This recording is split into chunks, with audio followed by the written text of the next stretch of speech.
a Cleveland Jewish News production. How would you introduce your mom to someone?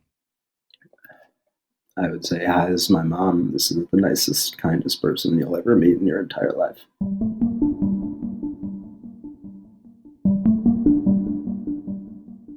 When we talk about Aliza Sherman today, it evokes an acute sense of loss. Rightfully so. She was murdered in broad daylight 10 years ago in downtown Cleveland. Left behind were 4 children, 3 brothers, her mother, and countless close friends. All of them thought the world of Aliza. The emptiness deepens when we're reminded that the case remains unsolved. Not only has her killer not been caught, no suspects have been named. It's devastating. But that loss and its aftermath don't tell the whole story. In fact, they offer only a glimpse. My mom just loved making people happy. It was just like the most easy, obvious thing to do. Like if there was something to be done, then she knew it would make my friend smile. Like she would do it. It wasn't even like a second thought. That's Aliza's son, Jason. To learn who she was before that tragic day in 2013 is to first immerse yourself in Aliza's brand of kindness. Generous, unwavering, principled. Her daughter Jennifer says Aliza's warmth and big-heartedness were woven into the fabric of her being. I would just say in general, she was someone who, whether she had known you her whole life or met you 5 seconds ago, she was willing to give you the shirt off her back and help you. I think she was one of the few people I've come across on this earth that genuinely did things out of the goodness of her heart with zero expectation of anything in return. And it's something I try to keep at the forefront of my mind every single day and just make it a part of how I live and interact with people in this world. That's the Aliza Sherman many know, maybe none better than her children. For many others, her name is associated only with tragedy. Beachwood nurse, on the verge of a disputed divorce trial, stabbed 11 times and left for dead on the sidewalk. Those are facts too, of course. But the truth is more complicated and more interesting. I'm Sarah Shookman. And I'm Mike Butts. This is Aliza, her story at 10 years, a Cleveland Jewish News podcast about Aliza Sherman's life, loss, and legacy. Welcome to episode 1.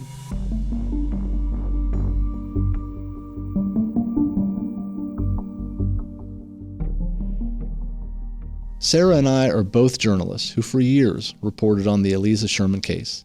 Sarah covered the story for WKYC 3 News, the NBC affiliate here in Cleveland, where she was a reporter and anchor for a decade. And I covered it for the Cleveland Jewish News, or CJN as it's known, an independent weekly newspaper that reports on Northeast Ohio's Jewish community. Mike and I got used to meeting people on the worst day of their lives, if you can get used to such a thing. At first, loved ones of Aliza Sherman were no different. What's changed over the last decade, beyond our day jobs, is how close we became to the friends and family of Aliza through attending vigils, rallies, and even courtroom proceedings. Over the course of several episodes, we're going to dig deep into Aliza's life and her death. We'll examine her nursing career and care for her patients. We'll look at how the investigation into her killer went cold and where it stands right now, 10 years later. And we'll dive into her lasting legacy, how she's inspiring change, and how a fund in her name is supporting that change for individuals throughout Cleveland, Ohio, Aliza's hometown. The manner in which Aliza died pales to the manner in which she lived. We want to explore the ways she made and continues to make a difference in people's lives. We never got to meet Aliza. So for this podcast series, that's how we'd like to start. At the beginning, with Aliza, the darling little sister.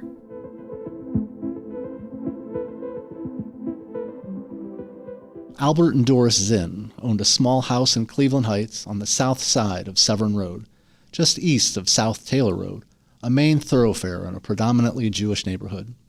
They were Holocaust survivors who fled Europe to start their lives over in a new country. They had 3 sons, Harry, Steve, and Ed. Then, in September of 1959, they welcomed their first and only daughter. I remember when Aliza was born, and I think my parents really wanted a girl. This is Aliza's brother, Steve. Perhaps that's why, after 3 rowdy boys, they decided to try one more time. And they were just very, very proud, very excited when Aliza was born. And she was special. Albert and Doris fostered a close-knit family. They lost their mother, father, and siblings during the Holocaust, which influenced their parenting and kept the Zinn family very close. They also worked hard to provide for their family. Albert co-owned a mini supermarket, C&Z, on Cleveland's east side with one of Aliza's uncles. Not long after the nearby Huff riots of 1966, the duo left the business and purchased Mill Tavern in Highland Heights. Albert later took on management roles at Davis Bakery and Unger's Kosher Bakery and Food Shop. Doris was a stay-at-home mom, but for a time worked as a seamstress at Albert Furs in Mayfield Heights, Eastgate Plaza. Aliza's brother Ed recalls their mom's handiwork. Let's put it this way. We had a very modest upbringing, but you wouldn't have known it. As I pointed out, my mother used to get patterns and make dresses for Aliza. In fact, that picture Harry showed you, I'm pretty sure that was one of Mom's dresses. My mother was an excellent seamstress. Aliza and Ed were born only 14 months apart, years younger than their 2 brothers. Their childhood spanned the 1960s and early 70s, a period of commercial and population growth in Cleveland Heights. It wasn't uncommon for the Zinn siblings to cut through their neighbors' backyards to get to the newly opened Severance Center. We used to go out on Sundays to like Zayre's or the or Uncle Bill's, those big shopping centers at the precursor to Target. And I used to be always with my mother in a basket, and Aliza was always with my father in a basket. And this was how our outing was as a family. We'd go to the big store on Sunday, or sometimes we'd end up going to Franklin's Ice Cream or Mr. Donut and getting a donut as a family. And usually Aliza was in the front seat with my mother and father on both sides, and I was stuck in the middle of Harry and Steve in the back. Aliza was a bright young girl, imaginative, precocious, charming, savvy. Whenever Albert and Doris brought home a treat, it would invariably end up in Aliza's hands. She was often the center of attention, and her brother Ed describes her as the star of the family wherever they went. But one quality of Aliza stood out among the rest, even at a young age, a quality that everyone who would meet her over the years would admire and appreciate: her kind-heartedness. She was always, even as a little girl, always looked out for other people. She was the type of person that if she saw someone that was kind of having a down day, she'd go out of her way to make them feel better. I know that, like, if someone gave her a lollipop, she'd make sure that I got one, and I'd make sure that she got one. The best thing that I can remember about her is that she was always out there trying to make someone feel better about themselves. If they were feeling bad, she'd find a way to twist it and turn it and make it into a positive. And when you walked away from Aliza, you felt a lot better than you did before you started. Her nurturing nature was evident as a child too. As an adult, Aliza became a labor and delivery nurse, and later an in vitro fertilization nurse, helping families-to-be grow. She would also become a doting mother of 4 herself. Roles in which she cared for other people, especially children, were her calling from an early age. As a teen, she and another girl, a friend of hers named Susie, started a summer camp for little children. Back right in our backyard, where parents would drop their kids off, and they would have arts and crafts. And she always took a liking to children and to dogs and to animals. We had a dog named Jeannie, and she used to give Jeannie nicknames, that I still use today on my own dog. It turns out that inspiring change is something Aliza was always meant to do. It says in Proverbs, a good name is more desirable than great riches. At least my older brother and I, we were pretty rowdy, and we were not the best students at school. But Aliza rehabilitated the Zinn name. She brought back the good name, because there was no one who could not like Aliza. There was no one who could interact with her at any age and not come away impressed. And she was gifted in that way.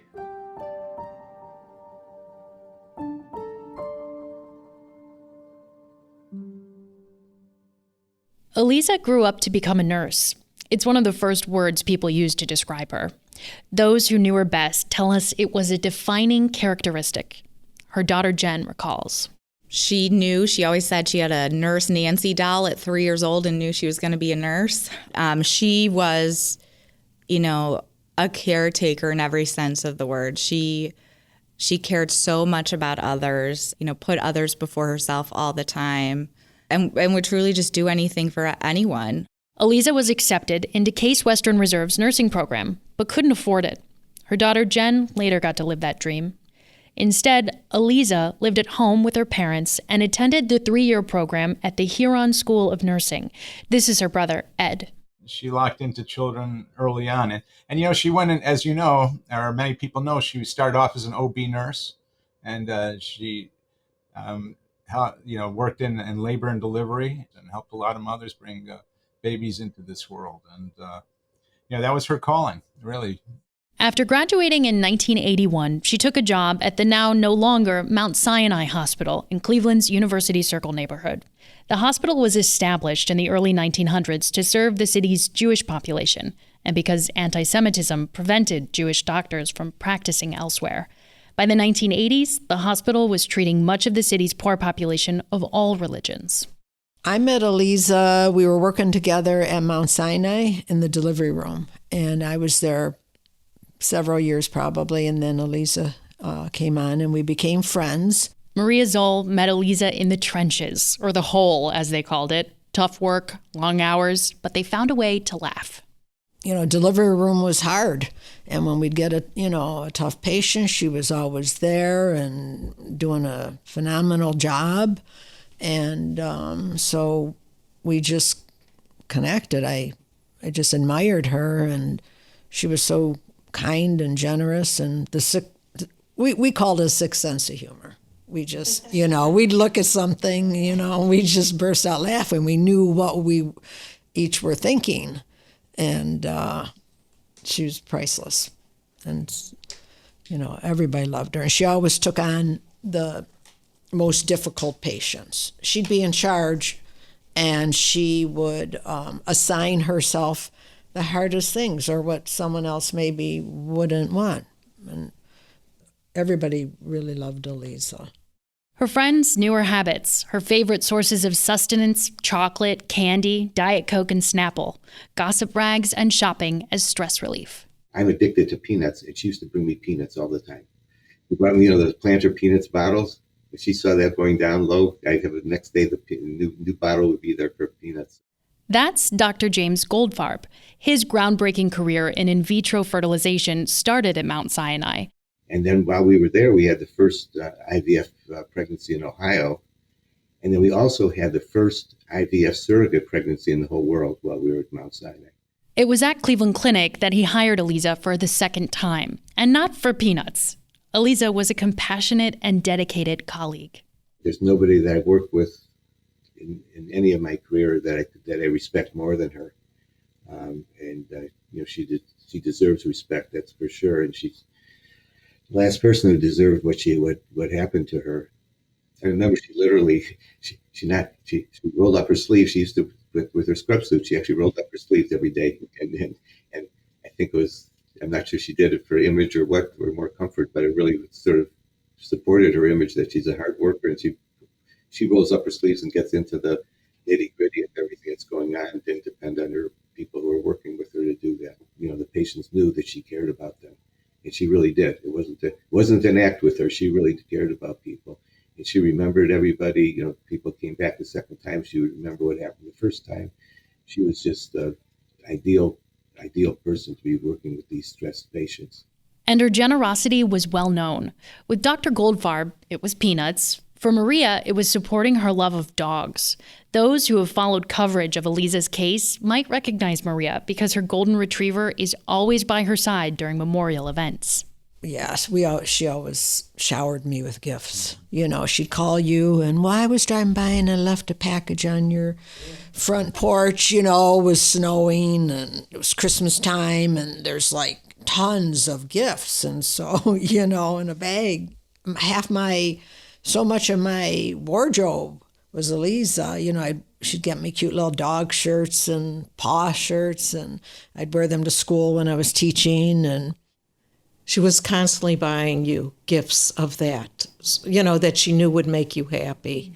Constantly. If she saw something while she was out shopping for herself or her family, she would say, "Oh, Mary would love that," and surprise you with it. That's Aliza's longtime friend, Mary Fuhrer. I met Aliza in 1990.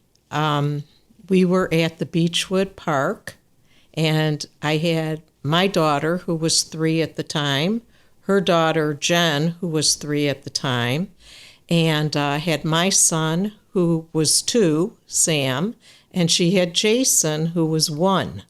And we were at the Beachwood Park, immediately met each other's eyes, and became instant one of my best friends while my kids were young. Just wonderful. We, from that day on, we talked all the time, every day. Connecting with people was at the core of who Aliza was. Not only did she form bonds with her patients, but she built deep and lasting friendships. Mary is one example. Jan Lash, another.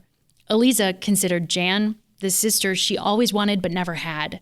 They first met at the start of a new journey, motherhood. Well, I met Aliza at a Lamaze class, our first Lamaze class. We were pregnant with our first 2 children. And we went around a circle and talking about ourselves. And I mentioned my due date. We talked about that. And we kept going around the circle, and her due date was the same. And we looked at each other, just couldn't believe we had the same due date. And I found out that she was a labor and delivery nurse, and I was a little worried about labor and delivery. And we got to talking, and from then on, it was 28 years of sisterhood, friendship. Those 2 boys were born within hours of each other in the same hospital. It was 1985, and it ended when she was murdered. And I talked to her every day, and I just tried to be supportive during those years. After Aliza married Sanford Sherman in 1982, her 4 children became her primary focus. She left her career to care for her young kids. She was happiest when we were with our kids together, when we were all together with the kids. Yeah. And so many times that was outside at a park where there were swings and things, and we would sit and talk, and the kids would play, and those were our happiest moments. She was just an amazing human being, and she helped me through a lot of tough times that I had early in my child-raising years. And I always appreciated that, and of course I wanted to be there for her when she had her problems.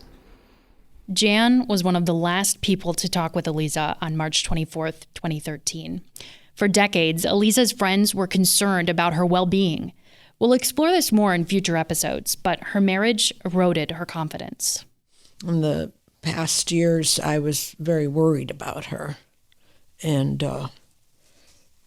I hate to say it, but I had like this premonition of something happening to her, that I would one day be talking about what happened to her like this. And I don't know, that's kind of eerie.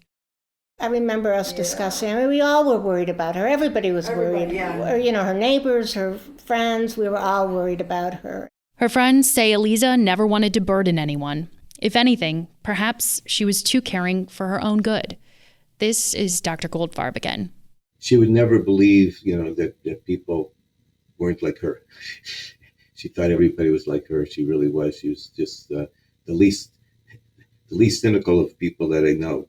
Part of that was just she's so trusting. She could never believe anybody would hurt anybody.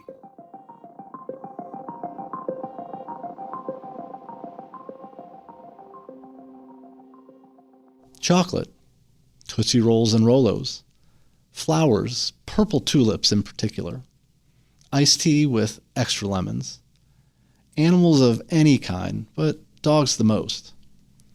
Sunshine and Neil Diamond. These were all Aliza's favorites. It seems motherhood was her greatest love, and her children, she called them her greatest accomplishments. She posted on Facebook, "When I look at them, I know I contributed something wonderful to this world." She did it all. I honestly wish she was here so I could say, how did you do this? Like, where did you get the energy to do this? Because she had twice as many kids as I do. And she was like Superwoman, truly. She could do it all and had a smile on her face. And she just was there for every single event, every single project. And she was super creative, anything, birthday parties, when we got sick. I mean, anything we ever needed. Sanford and Aliza had 4 children, Josh, Jennifer, Jason, and Jeremy. Her third born, Jason, describes the Sherman home. Growing up, it was me. I had an older brother, an older sister, and a younger brother. So there were 4 of us, and my mom and my dad. And we were like a pretty, run-of-the-mill household. My mom was just sort of the person that did everything for us. She took us to school every day. She picked us up from school every day. She cleaned the house. She cooked every meal. She went to all of our sporting events and concerts and all of those things. Like literally just anything you needed, anyone needed, she would be there. And the family settled in a 2-story, 5-bedroom house on tree-lined Penhurst Drive in Beachwood, about 4 miles from where Aliza grew up and a stone's throw away from Hilltop Elementary School. It had a big yard and plenty of space for a growing family. Jason considered it middle-class suburbia. While not everything in life was defined by their religion, they were active in the Jewish community, members of Green Road Synagogue. The kids attended small, private Jewish day schools in Cleveland's east side suburbs. Their home was often a cheerful place for family and friends to visit. Describe your house on Shabbat for us. Friends, friends of ours as the kids, her brother and our cousins, my aunt and uncle, truly even friends of hers that were not Jewish, that she introduced. I feel like she was just a very inclusive person. She was very sensitive to others and never wanted anyone to feel excluded, but I think she also found great joy in bringing people together. It was like a perfect example of who my mom was as a person. So I would have 6, 7, 8 friends come over every single Saturday. And my mom knew every single one of their favorite foods, like their favorite snack foods, their favorite desserts, like everything, their favorite meals. And every time she knew they were coming over, she would have all of that like laid out on the table in abundance. And like she looked forward to all of that stuff. And it was just a nice, like my friends still joke about it all the time, but it was just like a really nice atmosphere. And then just, again, it's just what my mom loved. Like she looked forward to it more than anyone. Just to make people happy was like what made her happy. And that's just who she was. Like just seeing the joy of like my friends when they'd see like fruit roll-ups and things like that. Judging from appearances, it was an idyllic life.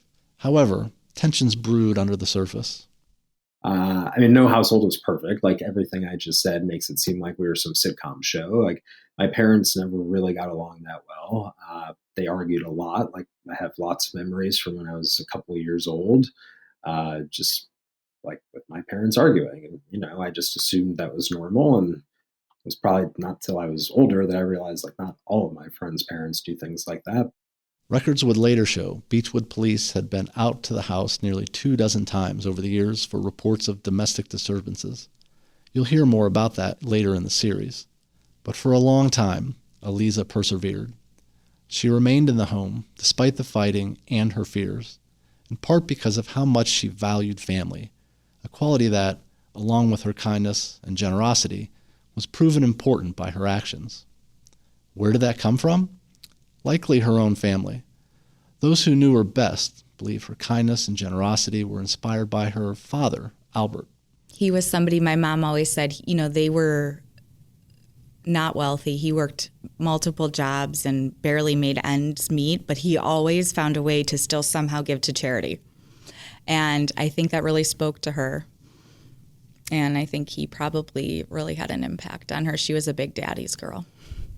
He was just like the kindest, most gentle person, and like would do, and my grandma obviously too, but like would do everything for anyone. And just, I heard from my uncles all the time. Like, yeah, like, she was daddy's little girl and all these things. And like, they're just very similar. So I don't know. She was raised right, I guess. As a child, Aliza had a special bond with her father. But as a mother, her closest relationship might have been with her daughter, Jen. Their mother-daughter bond was unbreakable and in many ways defining, and it was a relationship that Jen treasured. She was my mother, but she was so much more than that. She was truly my soulmate. I think she knew me better than I knew myself, for sure. And she's my best friend in the whole world. She was my role model. I always looked at her like she was my hero, and she inspired me in my life in many ways. When do you remember the closeness starting? Probably from birth. I truly have been a mama's girl since day one. I think that we had a friendship and such respect for each other. I feel like it was constantly just throwing compliments back and forth to each other, like, no, you're great, no, you're great, and so I think we were always very aware of how much we appreciated and cherished each other. Jen and Aliza were at times inseparable. Even after Jen moved out for college, they spoke daily. They shared hobbies, clothes, secrets. We did everything together. Literally everything. We loved to go for walks. She was a big advocate of exercise, being outside in the sun. We would go shopping. Honestly, some of my best moments were truly just, when I was younger, she would have like a supposed sleepover with me where she'd lay in my room and tell me stories about her being a nurse. She taught me a lot about life in the conversations we shared. So I think just probably I cherish the most just our conversations. She's always so positive and brought so much light. How did you know when she was hurting? I do think we always had a connection. There were many times I would just not even be living at home, but had like a concern about her and then I would call her, and I probably knew her better than she knew herself too. So I knew when something was wrong. But she also, we told each other everything. She would share her worries and concerns. Jen was Aliza's confidant, but at times, Aliza said things more openly that, looking back, ominously and tragically foreshadowed what was to come. She loved taking pictures. She used to always say when we were kids, like, oh yeah, you should take pictures, because like, she would just say things like, who knows how long we'll all be together.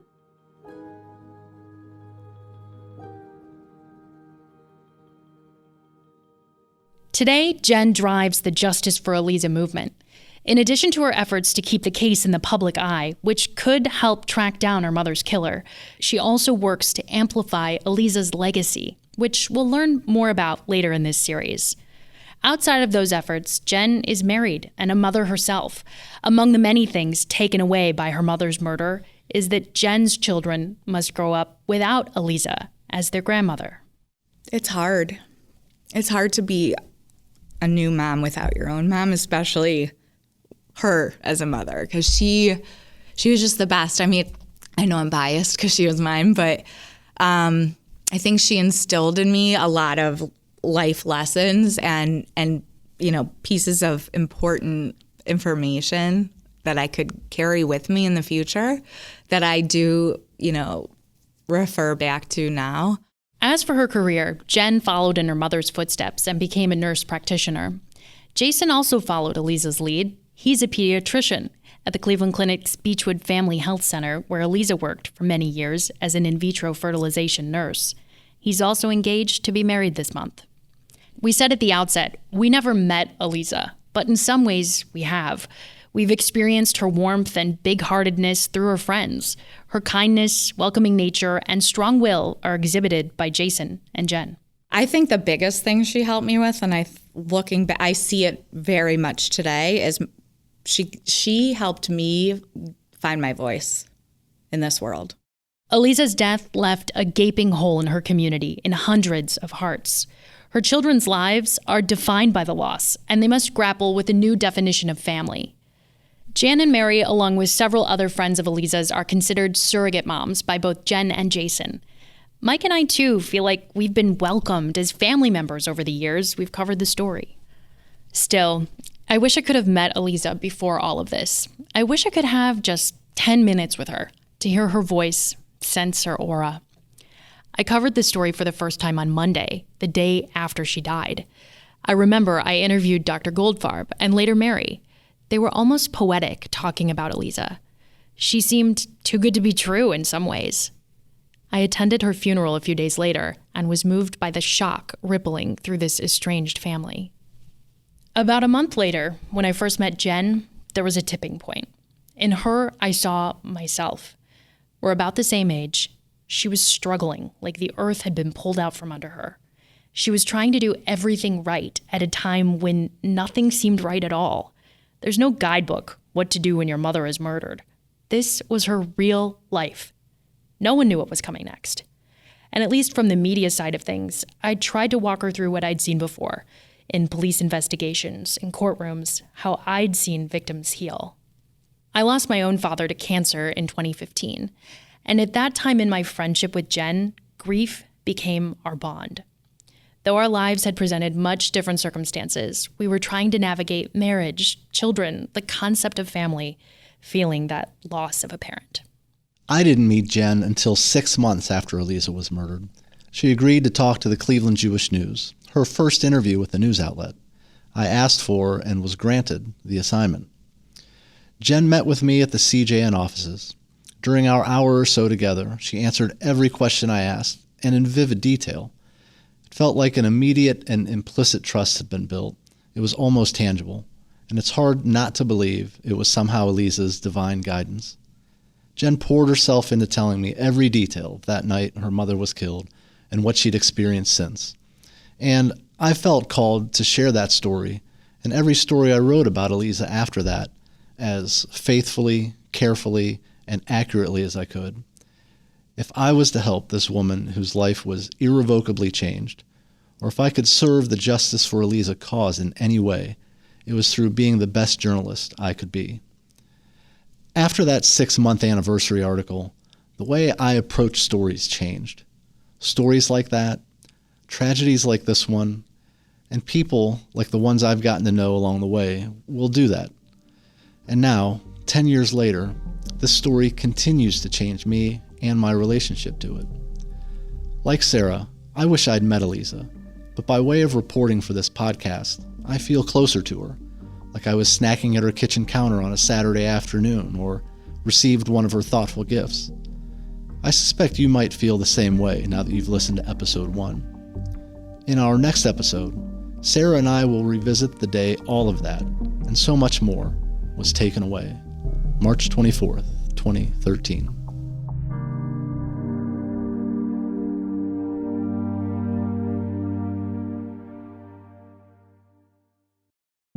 Aliza, Her Story at 10 Years is produced by the Cleveland Jewish News. Executive producers are Kevin S. Adelstein and Jennifer Sherman. Today's episode was produced by Mike Butts, Amanda Kane, Deanna McKeegan, Cheryl Sadler, and me, Sarah Shookman. It was edited by Amanda Kane and Deanna McKeegan and written by Mike Butts and me. Special thanks to Adam Freed, Jessa Hochman, Tracy Porter, and Jennifer Sherman. Cover art designed by Bella Bendo and Jessica Simon. Our theme music is Particles by Nobu. Additional music in this episode is by Tamuz Decal, Alon Peretz, and Palm Blue. The reward for information leading to Aliza Sherman's killer stands at $100,000, the largest reward in the history of Crime Stoppers of Cuyahoga County. Anyone with information regarding Aliza Sherman's murder should contact Crime Stoppers at 216-252-7463 or 25crime.com. That's 25crime.com. Callers can remain anonymous and are eligible to receive a cash reward if the information given leads to an arrest or grand jury indictment of a felony offender. To learn more or support the Aliza Sherman Fund, visit give.ccf.org/Aliza Sherman Fund. To read more about Aliza's story and listen to other episodes in this series, visit cjn.org/podcast. Thanks for listening. Be sure to subscribe so you don't miss an episode.